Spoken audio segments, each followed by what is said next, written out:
Setidaknya ada 1.224.193 pemilih Abdul Wahid terhenyak pada sore 3 November 2025 yang lalu. Pada sore itu, semua judul dan headline pemberitaan menghunjam tajam kepada Abdul Wahid. Hampir tidak ada satupun pemberitaan yang menyatakan bahwa asas praduga tak bersalah. Padahal, hari itu belum ditetapkan status hukumnya.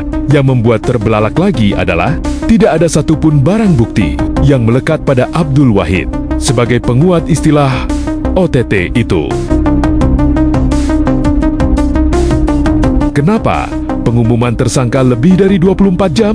Ada apa ini? Tanya seorang wartawan senior saat konferensi pers dari Komisi Anti Rasuah saat itu. Tidak hanya masyarakat Riau, tetapi wartawan dan media nasional pun heran karena hal tidak lumrah ini terjadi. Waktu demi waktu terus bergulir. Hari berganti bulan dan masa penahanan terus diperpanjang. Publik semakin heran. Ada apa sebenarnya? 4 bulan Abdul Wahid tidak pernah menyampaikan sebaik kata. Masyarakat Riau pun seolah berada pada ombang-ambing informasi.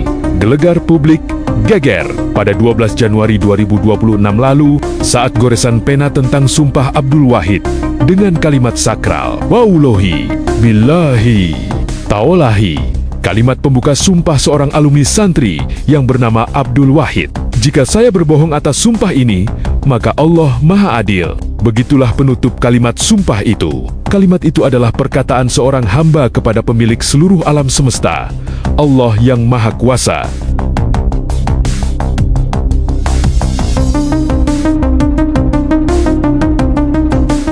Maret 2026, Abdul Wahid tiba di Riau kembali, disambut massa yang penuh tangis dan linang air mata. Tidak mempercayai dengan apa yang terjadi dengan penuh kejanggalan.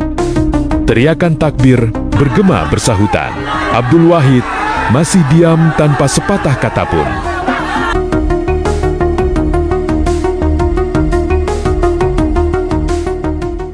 26 Maret 2026, sidang perdana dimulai. Publik kembali terhenyak atas terkuaknya kembali kejanggalan perihal dakwaan jaksa.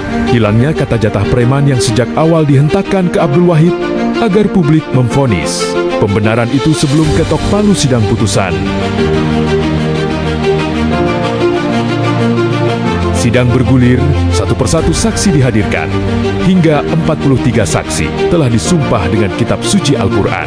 Dan satu persatu pula terkuat fakta. Dan terlihat bahwa seluruh kesaksian tidak ada satupun yang menerangkan bahwa Abdul Wahid pernah memerintah, memaksa, meminta kepada seluruh saksi atas permintaan uang. Semua saksi menyatakan tidak pernah. Lalu, apa sebenarnya yang terjadi? Ada riak, di mana beberapa orang bersaksi yang publik kembali tercengang atas pengakuan soal pengumpulan alat komunikasi. Kesaksian itu pun patah oleh saksi lainnya. Tuduhan pelesiran ke luar negeri itu pun patah pula, karena pembiayaan yang juga telah terakomodir secara sah dan legal. Bahkan tuduhan itu justru berbalik fakta. Soal tuduhan pelesiran ke Inggris, justru Abdul Wahid sukses atas lawatan itu dan membawa nama harum Riau di kancah internasional. Dakwaan atas pasal yang dijadikan sebagai tuntutan pun seperti prematur. Karena hingga 43 kesaksian, tidak ada yang memberikan bukti bahwa Abdul Wahid pernah memerintahkan, memaksa atas segala tuduhan.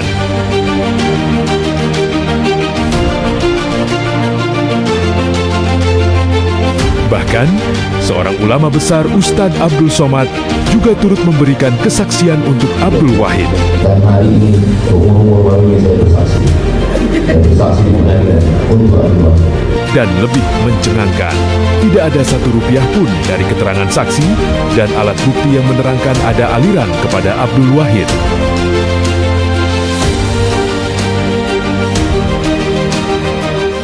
Fakta persidangan terbuka lebar.